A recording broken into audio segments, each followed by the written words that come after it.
வணக்கம் நண்பர்களே. எல்லாருக்குமே இந்த 6ஆம் இடத்து அதிபனுடைய திசையோ புத்தியோ வந்துட்டா பயம். சரி, இந்த 6ஆம் இடத்துடைய அதிபதி நல்ல இடத்துல இருந்தாருன்னா நல்ல பலனை தானே செய்வார். கண்டிப்பாக இந்த 6ஆம் இடம் தானே உத்தியோகத்தை தருதுன்னு சொல்கிறோம். ஆமாம், உத்தியோகத்தை வேலை வாய்ப்பை தரக்கூடியது 6ஆம் இடம் தான். சரி, இந்த 10ஆம் இடம் 6ஆம் இடத்துல இருந்தால் நிறைய பேர் சொல்லுவாங்க 10ஆம் இடம் 6ல் போய் மறைஞ்சிட்டா நிலையான பதவி இருக்காது, அந்தஸ்து இருக்காது. அதெல்லாம் உண்மைதான், சில மாற்றங்கள் உண்டு. ஆனால் இந்த 10ஆம் இடம் தொழிற்சானத்தினுடைய அதிபதி 6ல் போய் மறைஞ்சார் அப்படின்னா அவங்க தொழிலில் எப்போதுமே அக்கறையாக இருப்பாங்க. அவங்க செய்கிற தொழிலாக இருந்தாலும் வேலையாக இருந்தாலும்.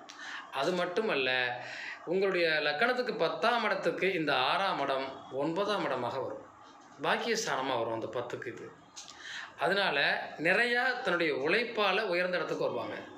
அதுவும் இந்த 10ஆம் இடத்து அதிபனுடைய திசை நடந்தால் அந்த காலங்களில் பொருளாதாரத்தில் வளர்ச்சியில் ஒரு பெரிய அச்சீவ் பண்ணக்கூடிய வாய்ப்பு